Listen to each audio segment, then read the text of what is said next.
संजय, पूनम, आप दोनों से जानना चाहेंगे सबसे पहली मुलाकात और क्या ज़रूरी है कि प्यार के लिए कोई दिन मुकर्रर करा जाए? सबसे पहली मुलाकात फेसबुक पे हुई थी। सोशल मीडिया का ज़माना है, सो फेसबुक पे हम लोग की चैटिंग शुरू हुई, उसके बाद फ़ोन पे बातें, सो वहाँ पे ही एक कनेक्ट, एक वाइब हमारी मैच हो गई थी, हम कनेक्ट हो चुके थे। उसके बाद पूनम दिल्ली से मुंबई आई एंड मुंबई एयरपोर्ट पे मैं पिक करने गया था, रिसीव करने गया था पूनम को। सो जब पहली बार पूनम को देखा तभी पहली नज़र में प्यार हो गया। फिल्मी सिचुएशन थी, ऐसे लग रहा था कि मेरी लाइफ भी किसी फिल्म से कम नहीं है। ऐसे लग रहा था कि मैं किसी फिल्म का हिस्सा हूँ और मेरी हीरोइन सामने से चल के मेरे पास आ रही है। सो वो थी पहली मुलाकात एंड प्यार का इजहार करने के लिए कोई एक मैं क्या कहता हूँ कि सारे दिन अच्छे हैं, हर दिन कोई भी दिन गलत नहीं है। प्यार का इजहार तो आप कभी भी कर सकते हो, ना कोई दिन ना कोई वक्त आपको दिया गया है या लिखा गया है कि इसी दिन या इसी वक्त आपको प्यार का इजहार करना होता है। बट एक स्पेशल डे, जैसे एक फादर्स डे होता है, मदर्स डे होता है, वैसे ही वैलेंटाइंस डे है। एक स्पेशल डे अगर हमें दिया जाता है तो उस दिन हम थोड़े एक्स्ट्रा एफर्ट्स लेकर, थोड़ी ज़्यादा मेहनत करके अपने प्यार का इजहार करते हैं। तो उसमें कुछ खराबी नहीं है एंड प्यार को सेलिब्रेट करने के लिए तो हर दिन ही अच्छा है। बट अगर एक ऐसा स्पेशल, एक इम्पॉर्टेंट दिन अगर हमें दिया गया तो I think it's an opportunity where you can express your love with all your heart. Poonam, आप क्या कहेंगे? जब हम पहली मुलाकात तो इन्होंने बता ही दी है, हमारी फेसबुक पे हुई थी and personally definitely I also saw him at the airport. तो इन्होंने ब्लैक शर्ट पहनी थी एंड ब्लू डेनिम पहनी थी और बहुत हैंडसम लग रहे थे। तो मुझे तो तभी बटरफ्लाइज आ गई थी कि ओ माय गॉड क्या होने वाला है, क्योंकि अभी हमने एक दूसरे को प्रपोज नहीं किया, बट हम दोनों को सिर्फ पता था कि हाँ मैं इसको लाइक करती हूँ और सिर्फ इसको पता था कि ये मुझे लाइक करता है। हमने उस टाइम तक कन्फेस नहीं किया था, बट पता था कि हाँ समथिंग इज़ देयर, क्योंकि हमारी वाइब्स मैच हो गई थी। बट देन आफ्टर 5 डेज़ जब मैं वापस जा रही थी मुंबई से दिल्ली, तो इन्होंने प्रपोज कर दिया था एंड बस। क्या डीडीएल वाली फीलिंग नहीं आई? उसी तरह की फीलिंग थी ना, मैं नहीं आऊँगा। हाँ मतलब काइंड ऑफ DDLJ वाली फीलिंग, बट उससे भी ज़्यादा मेरे लिए शॉकिंग था क्योंकि in front of so many people इन्होंने जो मुझे प्रपोज किया था सबके सामने, जब लोग एयरपोर्ट पे देख रहे थे जिस तरीके से, मुझे थोड़ी सी एम्बैरेसमेंट भी हो रही थी। एम्बैरेसमेंट मतलब देन मुझे अच्छा भी लग रहा था, ऑब्वियसली मुझे पूरी अटेंशन मिल रही थी, बट हो जाता है समटाइम्स कि ओके इतने सारे लोग हैं, क्या सोच रहे होंगे, and then as like okay let it be. मैं जिसको चाहती हूँ एटलीस्ट उसने मुझे प्रपोज तो किया, क्योंकि मैंने उन 5 दिनों में उम्मीद छोड़ दी थी कि मुझे नहीं करने वाले प्रपोज, मेरी फीलिंग्स ऐसी हैं, वो नहीं करता लगता मुझे लाइक ऐसी। But then he propose and is like oh my god. But after 15 minutes I said yes, I send him a message. मैं भारी वेट कर रहा था अपनी कार में। इनको लग रहा था कि मैं अपनी फ्लाइट छोड़ के आ जाऊंगी। मुझे ऐसा हो रहा था कि कुछ जवाब तो देके जाती। मैंने प्रपोज किया तो कुछ तो हाँ ना या कुछ तो हिंट तो देके जाती। बिना कुछ हिंट दी अंदर चली गई वो सिक्योरिटी गेट से, और उसके अंदर मैं जा भी नहीं सकता, कोई भी नहीं जा सकता। हाँ, तो मैं एयरपोर्ट के बाहर ही वेट कर रहा था, अपने फ़ोन को हाथ में लेकर वेट कर रहा था कि अब मैसेज आएगा, अब कॉल आएगा, कुछ तो हिंट मिलेगी। तो 10-15 मिनट तड़पाया मुझे बहुत। पूनम, क्या बात है संजय की जो बाकी लोगों से इन्हें जुदा करती है, खास बनाती है? सोचना पड़ रहा है? नहीं, सोचना नहीं पड़ रहा, मुझे ये सोचना पड़ रहा है कि मैं इतना लंबा आंसर छोटे में कैसे दूं, क्योंकि I think he is the best. और बहुत कम लोगों को पता होगा कि अगर मैं मुंबई में हूँ तो वो मैं संजय की वजह से हूँ, बिकॉज़ इन्होंने मुझे सब कुछ सिखाया है यहाँ पे, क्योंकि मैं एकदम रॉ आई थी, ना मेरे पास कोई कॉन्टैक्ट्स थे, ना मैं किसी को जानती थी। ही इज़ द वन जिन्होंने मुझे सारे कॉन्टैक्ट्स दिए, मुझे लोगों से मिलवाया, मुझे कैमरा के आगे और कैमरा के पीछे की चीज़ें समझाई, क्योंकि ये खुद फिल्म मेकिंग स्टूडेंट है। And the best part is I think he is very intelligent. आप इनके साथ कोई भी किसी भी टॉपिक पे कॉन्वर्सेशन अगर आप करो तो वो ही can easily pull off that conversation and मुझे ऐसा कोई इंसान चाहिए था अपनी लाइफ में कि जिसके साथ मैं सब कुछ शेयर कर सकूं, या अगर मुझे कोई चीज़ समझ नहीं आ रही है तो मैं इनसे उस चीज़ के सॉल्यूशंस ले सकूं. So he is first of all he is very intelligent, he is very caring, and सबसे बेस्ट पार्ट ये है इनमें कि ये लड़कियों की इज़्ज़त बहुत करते हैं, जो मुझे आई थिंक सबसे अच्छी चीज़ ये लगती है कि ये हर लड़की की उस तरह से इज़्ज़त करता है जिस तरह से ये मेरी एक लड़की की होनी चाहिए, उसको उतनी रिस्पेक्ट देता है. So he that is the best part. Sanjay, what special about Poonam? Everything मतलब right from her honesty, her simplicity, सब कुछ. मतलब मेरे पास भी वही सारे जवाब है कि इतनी सारी चीज़ें कि मैं कौन सी पहले बताऊं, कौन से बाद में बताऊं. बट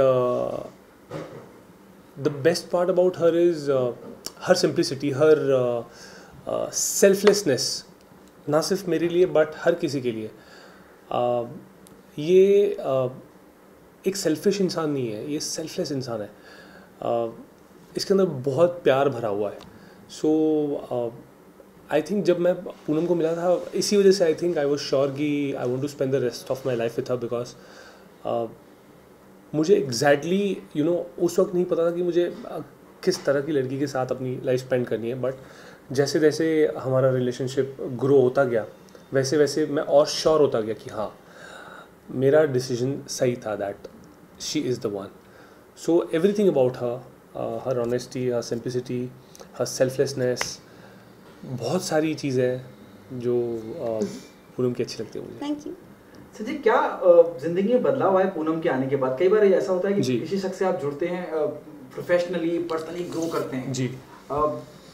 लकी मैस्कॉट भी होता है कई बार कोई शख्स आपकी ज़िंदगी में. आभा, उस बारे में कुछ कहना चाहेंगे? मैंने जितने भी अवार्ड्स रिसीव किए हैं, मैंने स्टेज पे ये कन्फेस किया है कि पूनम मेरी लकी चार्म है. लकी चार्म, मैं एक्चुअली सुपरस्टिशियस नहीं हूँ कि मैंने कोई अंगूठी पहन ली तो मेरे साथ अच्छा होगा या इस दिन को मुझे इतने बजे ये करना है. नहीं, lucky charm in the sense Poonam मेरे लिए बहुत ही पॉजिटिव इन्फ्लुएंस रही है, हमेशा मोटिवेट करती है. और कभी कभी मैं थोड़ा सा उड़ने लग जाता हूँ तो मुझे खींच के वापस ज़मीन पे ले आती है. और पूनम के आने के बाद मेरी ज़िंदगी में बहुत स्टेबिलिटी आ गई, क्योंकि मैं बहुत ही सोशल इंसान हूँ, आउटगोइंग इंसान हूँ, मुझे पार्टीज़ करना बहुत पसंद है. तो आई थिंक अगर पूनम मेरी लाइफ में नहीं होती तो मेरा काम पे उतना ध्यान शायद नहीं होता जितना है. मैं जितनी एनर्जीज, जितने फोकस के साथ, जितनी डिटर्मिनेशन और जितनी कॉन्फिडेंस के साथ मैं सेट पे जाता हूँ कि हाँ, मैं अपना काम जानता हूँ और मैं अच्छा काम करूँगा, ये जो डिटर्मिनेशन और ये जो कॉन्फिडेंस है, ये आपको तब आता है जब आप अपने क्राफ्ट पे काम करते हो. तो मैंने अपना सारा फोकस, अपनी सारी एनर्जीज़ पूनम के आने के बाद सिर्फ और सिर्फ काम पे लगा दी, जिस वजह से मेरी लाइफ में स्टेबिलिटी आ गई, और जिस वजह से ऑडियंसेस को एंटरटेन करने में मैं सक्सेसफुल रहा, और जिस वजह से मुझे बहुत प्यार मिला. तो आई थिंक उस वजह से मैं पूनम को अपना लकी चार्म बोलता हूँ. पूनम क्या मानती है? बहुत एक, जब मैं संजय की बात करता हूँ और ऑन स्क्रीन इमेज की बात करता हूँ, बड़ी नेगेटिव इमेज है भाई, करना है, और बिल्कुल सॉफ्ट साइड है उनकी अगर उनको रियल जिंदगी में देखा जाए. इस बारे में क्या कहना चाहेंगे? And how do you manage Sanjay to portray such a negative character on screen? I feel ये अपने क्राफ्ट पे बहुत मेहनत करता है. डेफिनेटली घर आके भी सिर्फ अपने कैरेक्टर के बारे में सोचता रहता है. स्टार्टिंग 1 ईयर हमें डेफिनेटली थोड़ी बहुत मुझे बेसिकली प्रॉब्लम हुई थी, क्योंकि ये अपना काम घर पे ले आता था. तो मैं उसको समझाती थी कि देख, मैं मानती हूँ कि तू नेगेटिव कैरेक्टर कर रहा है, बट दैट डजंट मीन कि तुम वो पूरा एग्रेशन घर पे लेकर आओ. वो वहाँ किया, वहाँ पे छोड़ आओ. बट ये उस कैरेक्टर में धीरे धीरे जीने लग गया था. तो मैंने बोला, listen this is not gonna work, so we have to work on it. So हम दोनों ने साथ में उस पर वर्क किया, एंड आई थिंक उसने अपने ऊपर कुछ ज़्यादा मेहनत करी, और उसके बाद रिजल्ट सबके सामने है, अच्छा काम कर रहे हैं, एप्रिसिएशन मिल रहा है उसको। और रियल लाइफ में ये कम्प्लीटली 360 डिग्री उल्टा है। रियल लाइफ में बहुत ही चिल्ड आउट है, बहुत एक्चुअली बहुत कम लोगों को पता है कि ये बहुत इमोशनल है। जब ये चीज़ों से ओवरवेल्म्ड हो जाता है तो ये कभी कभी रो भी देता है। तो सबके सामने नहीं रोता बट डेफिनेटली मेरे सामने रो देता है, तो मुझे वो साइड पता है। ये बहुत ज़्यादा इमोशनल है, यारों का यार है। अगर ये किसी से अटैच हो गया तो उसके लिए आउट ऑफ द वे जाके चीज़ें करेगा। इसके अंदर बहुत ज़्यादा प्यार भरा हुआ है, जो ये मुझे तो देता ही है, अपनी फैमिली को भी देता है बट अपने फ्रेंड्स को भी देता है। सो या संजय क्या बोलूँ मैं। सो बिफोर कुंडली भाग्य से पहले जो भी मैंने शोज़ किए थे, हार्डली कोई भी शो चला था 4 महीने 5 महीने। तो मैं बहुत टाइम से मुझे एक ऐसा प्रोजेक्ट करना था जिससे मैं अपने घर वालों को बोल सकूं, या फिर बोलने की ज़रूरत भी ना पड़े। मैं ऐसा प्रोजेक्ट करना था जिससे मेरे वेल विशर्स, मेरी फैमिली, मेरे फ्रेंड्स प्राउड फील करें मुझ पर। ऐसा नहीं कि मैं पहले मेहनत नहीं करता था, पहले भी करता था, बट बिकॉज एक टीवी शो को लॉन्ग रन बहुत ज़रूरी होता है, तब जाके कैरेक्टर्स एस्टेब्लिश होते हैं, तब जाके एक्टर्स को थोड़ा सा नाम, थोड़ी सी फेम मिलती है, रिकग्निशन मिलती है। तो मैं बहुत टाइम से एक ऐसा शो करना चाहता था जो लंबा चले, जो एक हिट शो हो, ताकि लोग मेरी मेहनत को, मेरे क्राफ्ट को, मेरे टैलेंट को पहचान पाए। तो मेरी कुंडली भाग्य में कास्टिंग हुई थी, it was suppose to be a cameo, 3 महीने का रोल था। लेकिन मैं डे 1 से ये ठान के गया था कि हमारे देश का सबसे बेस्ट प्रोडक्शन हाउस है, one of the best channel, and बहुत बड़ा शो है। तो यहाँ पे तो मुझे साम दाम दंड भेद सब कर देना है, कुछ ऐसा कमाल करना है कि ये जो 3 महीने का रोल है ना, ये एक परमानेंट रोल बन जाए।